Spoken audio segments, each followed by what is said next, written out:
आज जब हम भजन संहिता 127 में यात्रा शुरू करते हैं तो हम घर और परिवार बनाने के लिए भगवान की सलाह को जानेंगे। इस भजन में आपके पास कुछ काफी प्रसिद्ध श्लोक हैं, जिनमें से एक है, यदि प्रभु घर नहीं बनाते तो बनाने वालों की मेहनत व्यर्थ है। अब यहां व्यर्थ शब्द का अर्थ है खाली या अर्थहीन, और इसका मतलब है कि बहुत से लोग ऐसे जीवन बना रहे हैं जो अर्थहीन और खाली हैं, और ऐसा इसलिए है क्योंकि उनका निर्माता प्रभु से कोई संबंध नहीं है। तो इस भजन के प्रारंभ में ही सबसे स्पष्ट भाषा में हमें याद दिलाया जाता है कि हमारा हृदय भगवान की महिमा के लिए समर्पित होना चाहिए। हम पृथ्वी पर कुछ ऐसा बना सकते हैं जो आप जानते हैं वास्तव में प्रभावशाली हो, लेकिन जब तक प्रभु हमें मार्गदर्शन नहीं कर रहे हैं और हम उन्हें महिमा नहीं दे रहे हैं, तब तक हमारे सभी प्रयास वे कुछ नहीं करेंगे, सिवाय इसके कि हमें अंदर से खाली छोड़ देंगे। एक और प्रसिद्ध घर और गृह निर्माण के लिए ज्ञान से भरी आयत यहाँ तीसरी आयत में है, जहां हम पढ़ते हैं, देखो बच्चे प्रभु की ओर से एक विरासत हैं, गर्भ का फल एक इनाम है, योद्धा के हाथ में तीरों की तरह हैं युवावस्था के बच्चे, धन्य है वह व्यक्ति जो अपने तरकश को उनसे भरता है। अब मैं आपको बताता हूं, यह कोई वादा नहीं है कि भगवान हर किसी का तरकश भर देंगे। मैं कई वफादार विश्वासियों को जानता हूं जो बच्चों की इच्छा रखते हैं, वे नहीं कर सकते, और इसका कारण केवल भगवान को ही पता है। लेकिन जिनके पास बच्चे हैं या एक दिन बच्चे होने की उम्मीद रखते हैं, आप चिंतित हो सकते हैं कि खैर यह दुनिया में बच्चों को लाने का बहुत अच्छा समय नहीं है। आप जानते हैं आज हम एक गड़बड़ भ्रमित खतरनाक दुनिया में रहते हैं। आज आतंकवाद बढ़ता हुआ प्रतीत होता है, अपराध बढ़ रहा है, हिंसा यह हर दिन खबरों में है। पापपूर्ण जीवन शैली और नैतिक विकल्प न केवल अनुमति प्राप्त हैं, बल्कि उन्हें सराहा जाता है और युवा पीढ़ी को बढ़ावा दिया जाता है। यदि आप इनमें से किसी के साथ असहमति व्यक्त करते हैं तो आपको आज दंडित भी किया जा सकता है। क्या आप वास्तव में इस तरह की दुनिया में बच्चों को लाना चाहते हैं? खैर, मुझे एक लेखक की बात पसंद आई जो भविष्यवक्ता एलियाह के माता पिता के बारे में कहता है। मान लीजिए कि उन्होंने इस तरह से तर्क किया, आप जानते हैं दुनिया में एक बच्चा लाने के लिए यह बहुत पापपूर्ण है। सोचिए कि बाइबल हमें क्या बताती है। उस समय का राजा इजराइल में शासन करने वाले सबसे दुष्ट राजाओं में से एक था। वह एक दुष्ट महिला से विवाहित था। हर कोई जेजेबेल का नाम जानता है। मैं किसी भी माता पिता को नहीं जानता जो अपने बच्चे का नाम जेजेबेल रखते हैं, लेकिन देखिए कि एलिय्याह ने अपने राष्ट्र इजराइल के लिए क्या किया। या एक पल के लिए मान लीजिए कि मूसा के माता पिता ने फैसला किया। यह एक भयानक समय है। आप जानते हैं, एक बच्चा या बच्चे पैदा करने के लिए फिरौन सिंहासन पर है। उसने अभी अभी एक राष्ट्रीय कानून बनाया है कि शिशु लड़के, हिब्रू शिशु लड़के, उन्हें नील नदी में मगरमच्छों के पास फेंक दिया जाएगा। यह एक वास्तव में नील नदी के देवता के प्रति श्रद्धा का एक धार्मिक कार्य था। मगरमच्छ उसके सेवक थे। खैर, मैं दुनिया में बच्चे पैदा करने के लिए इससे बुरा समय नहीं सोच सकता। खैर, इसे ध्यान में रखते हुए मैं एक लेखक से सहमत हूं जिन्होंने कई साल पहले इस दृष्टिकोण से लिखा था। इसे सुनो। जब भगवान देखते हैं कि इस गरीब पुरानी दुनिया में कोई गलत सही करने की जरूरत है या कोई सत्य प्रचार करने की जरूरत है या मानवता के लिए कोई लाभ आविष्कार करने की जरूरत है, तो वह क्या करते हैं? वह इसे करने के लिए दुनिया में एक बच्चे को भेजते हैं। सुनो, आप मानव इतिहास में एक बच्चे के जन्म के लिए इससे बुरा समय नहीं सोच सकते। जब भगवान ने अपने पुत्र को मरियम नामक एक कुंवारी से जन्म लेने के लिए भेजा, उसके पति जोसेफ कुछ हद तक पहले सदी के प्रवासी मजदूर थे। जो भी पत्थर और बड़ेगिरी के काम मिलते थे उन्हें करते थे। रोमन साम्राज्य पतन की ओर था। सम्राट अनैतिक दुष्ट व्यक्ति थे। फिलिस्तीन में रोमन द्वारा नियुक्त शासक हेरोद महान इतना आत्ममुग्ध था कि उसने अपनी सेना को आदेश दिया कि जिस दिन वह मरे उस दिन सैकड़ों यहूदी लोगों को मार डाला जाए ताकि यरूशलेम में रोना धोना हो। याद करें कि जब बुद्धिमान लोगों ने उसे बताया कि एक प्रतिद्वंद्वी राजा का जन्म हुआ है, तो उसने अपने सैनिकों को बेथलहम के आसपास के क्षेत्र में भेजा और आदेश दिया कि 2 साल से कम उम्र के हर बच्चे को मार डाला जाए। कैसा था वह संसार जिसमें एक बच्चे को लाया गया? भ्रष्ट, अनैतिक, उतना ही दुष्ट जितना कि आज हमारा संसार हो सकता है।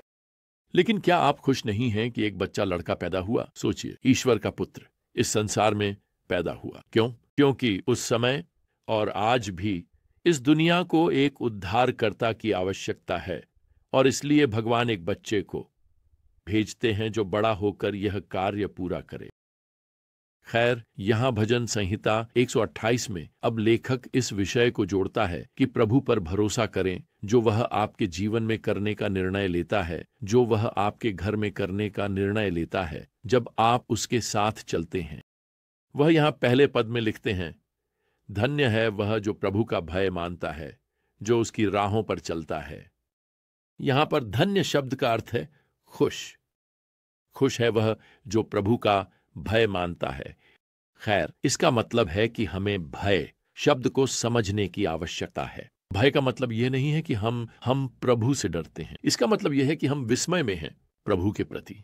मुझे लगता है मुझे इसे कांपते हुए विस्मय के रूप में सोचना पसंद है। खुश है वह जो इस कांपते हुए विस्मय में, इस महान श्रद्धा में भगवान के प्रति जीता है। अब दुनिया आपको बताएगी कि खुशी इस बात पर निर्भर करती है कि आपके साथ क्या होता है। तो अगर बुरी चीजें होती हैं, अगर कठिन चीजें होती हैं, तो आप कभी खुश नहीं होंगे। खैर, ये कुछ हद तक सही है। बाइबल आपको यह नहीं कहती कि नकली मुस्कान पहने और सब कुछ खुश कहें, लेकिन बाइबल में खुशी का विचार सफलता से अधिक संतोष से संबंधित है। जो व्यक्ति भगवान के प्रति विस्मय में होता है, वह हमेशा भगवान से संतुष्ट रहेगा। यही बात है। मैं अक्सर अपने व्यक्तिगत पत्रों को मसीह में संतुष्ट शब्दों के साथ हस्ताक्षर करता हूं। यह मुझे याद दिलाने का एक तरीका है कि मुझे मसीह से संतुष्ट होना चाहिए, मसीह में संतुष्ट होना चाहिए। तो घटनाओं, शय पर ध्यान केंद्रित करने के बजाय जो दुनिया कहती है कि आपको खुश करेगी, हमें उन पर ध्यान केंद्रित करना चाहिए।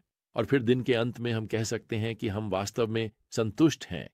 अब भजन 129 परमेश्वर की कृपा पर केंद्रित है। यह फिर से गाने के लिए लिखा गया था जब ये इजरायली अब वे यरूशलेम की ओर ऊपर की यात्रा कर रहे हैं, ताकि अपने त्योहारों के मौसमों में से एक का जश्न मना सकें। यह उन आरोहण के भजनों में से एक है, और यह यहां उत्तरदायी रूप से गाने के लिए डिजाइन किया गया है। अब पहला पद शायद एक पुजारी द्वारा गाया गया होगा। उन्होंने मेरी जवानी से मुझे बहुत सताया है। और इसमें कोई संदेह नहीं है कि यह इजराइल की पीड़ा का संदर्भ है जब वे एक युवा राष्ट्र के रूप में मिस्र में थे। खैर, फिर सभी लोग पुजारी के गाने के बाद गाएंगे, और वे यहां पद 4 में बहुत उत्साही होंगे। प्रभु धर्मी है, उसने दुष्टों की रस्सियों को काट दिया है। रस्सियों को काटना यहां एक चित्र है।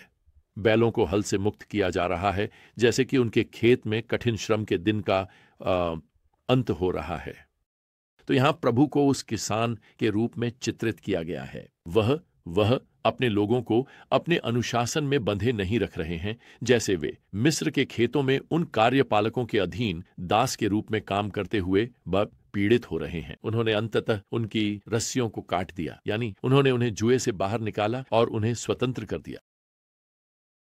खैर, अब अंततः आज की हमारी ज्ञान यात्रा में हम भजन 130 में यात्रा शुरू करने जा रहे हैं, जहां हमें परमेश्वर की क्षमा और उनके प्रेम की एक सुंदर अभिव्यक्ति मिलती है। भजनकार यहां उन लोगों के बारे में लिखते हैं जो अपने पापों को स्वीकार कर रहे हैं जब वे यरूशलेम की ओर चढ़ाई कर रहे हैं। वे फसह का पर्व या शायद तंबू वाले पर्व को मनाने के लिए जा रहे हैं। भजनकार यहां तीसरी आयत में लिखते हैं, यदि तू हे प्रभु अधर्म को ध्यान में रखे तो हे प्रभु कौन खड़ा रह सकता है। दूसरे शब्दों में, हमारे पाप करने के रिकॉर्ड के साथ कौन प्रभु के सामने खड़ा हो सकता है। आप सोचते हैं, खैर आप जानते हैं मेरा रिकॉर्ड इतना लंबा नहीं है। खैर, मेरे साथ एक पल के लिए सोचें। दिन में 5 पाप करना कितना आसान है।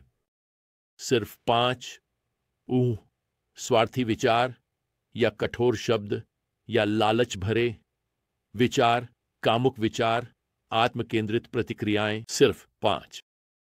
सिर्फ दिन में 5। खैर, मैं ज्यादातर दिनों में दोपहर के भोजन से पहले 5 कर सकता हूं। मुझे आपके बारे में नहीं पता। खैर, अगर आप दिन में केवल 5 पाप करते हैं तो यह लगभग 2000 साल में हो जाते हैं। गिनती रखने के लिए आपको अपनी उंगलियों और सभी पैर की उंगलियों की जरूरत पड़ेगी। सुनिए प्रिय, सच्चाई यह है कि आप और मैंने कभी भी अपने घुटनों पर बैठकर हर एक पाप को स्वीकार नहीं किया है जो हमने एक दिन में भी किया है। आप जानते हैं क्यों? क्योंकि हम इसका हिसाब नहीं रख सकते। खैर, भजनकार यहां कहता है, यदि प्रभु पापों का हिसाब रखें, यानी अगर प्रभु हिसाब रखें, तो हमारे पास उनके सामने खड़े होने का क्या मौका है? खैर, इसका उत्तर निहित है। खैर, हम में से किसी के पास कोई मौका नहीं है। हम में से किसी के पास कोई प्रार्थना नहीं है सिवाय या एक प्रार्थना के, प्रभु मुझे आज किए गए सभी पापों के लिए क्षमा करें। खैर, इसके साथ भजनकार यहां बहुत उत्साहजनक शब्दों के साथ लिखता है। वो यहां चौथे पद में कहता है, परंतु आपके साथ प्रभु क्षमा है। खैर, अगर यह आपको राहत की सांस लेने और गाना शुरू करने के लिए प्रेरित नहीं करता, तो आप आगे बढ़कर गा सकते हैं। मुझे लगता है कि भजनकार ने इस भजन को लिखते समय इसी तरह की प्रतिक्रिया की उम्मीद की थी। वह 7वें पद में लिखता है, क्योंकि प्रभु के साथ अटल प्रेम है और उसके साथ प्रचुर मुक्ति है। वह चाहता है कि हम कहें और गाएं, प्रभु की स्तुति करो, जिससे सभी आशीर्वाद प्रवाहित होते हैं, क्षमा का आशीर्वाद। खैर, अगली बार तक प्रियजनों, प्रभु यीशु मसीह की कृपा और परमेश्वर का प्रेम और पवित्र आत्मा की संगति आप सभी के साथ हो। आमीन।